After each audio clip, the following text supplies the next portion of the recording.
अगले दिन सभा लगी है।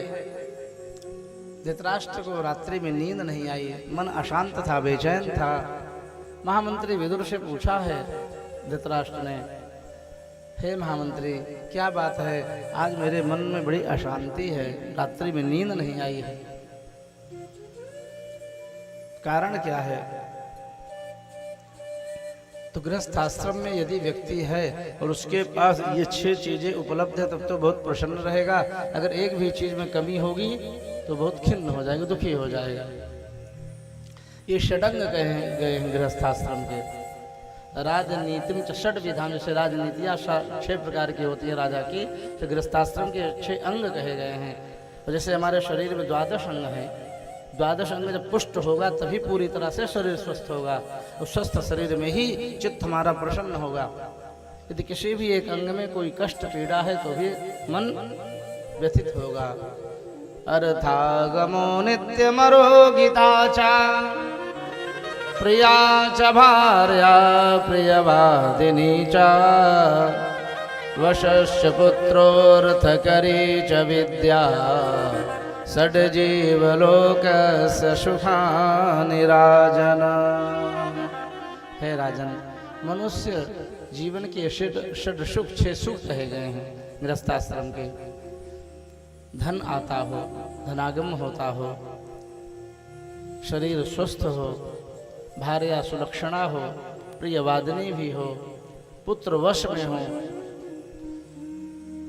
और आपके पास सब कुछ तो है, परंतु ये जो तुम्हारा पुत्र दुर्योधन है ना, ये आपके वश में नहीं है।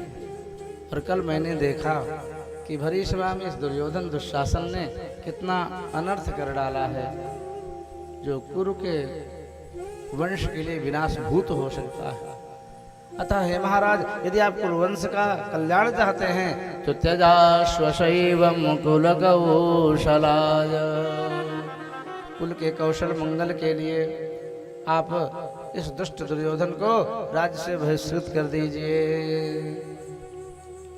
नीति कहती है महाराज, त्यजेदेकं कुलस्यार्थे, यदि कुल की रक्षा एक व्यक्ति को त्यागने से हो जाए तो एक व्यक्ति का त्याग करना श्रेयस्कर होता है।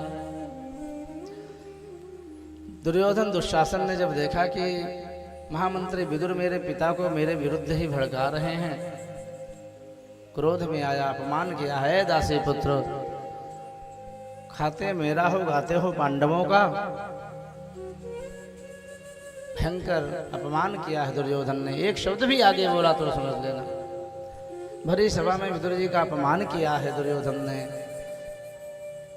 धृतराष्ट्र ने एक बार भी दुर्योधन को डांटा नहीं कि तुमसे श्रेष्ठ हैं, वृद्ध हैं, महामंत्री पद पर हैं।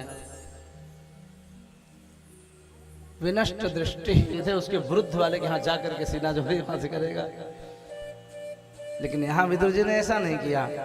स्वयं धनुर्द्वार निधाय माया, धनुष तर्कस उतार करके रख दिया है। और मायापुरी कहते हैं हरिद्वार को चले गए हैं, गंगा जी में स्नान किए, साथ में तीर्थाटन में अपनी पत्नी सुलभा को ले गए हैं। तीर्थाटन करने के अनंतर आए हैं हस्तिनापुर के बाहर ही गंगा जी के तट पर एक सुंदर कदली का वन है बहुत बड़ा, वहीं पर कुटिया बनाई, अपनी झोपड़ी बनाई, भजन करने लगे। इधर पांडवगढ़ जब 12 वर्ष का वनवास एवं अज्ञातवास का समय बिता करके आ रहे हैं, अपने राजपाट इंद्रप्रस्थ आदि को चाहते हैं, लेकिन कौरव देने को तैयार नहीं है।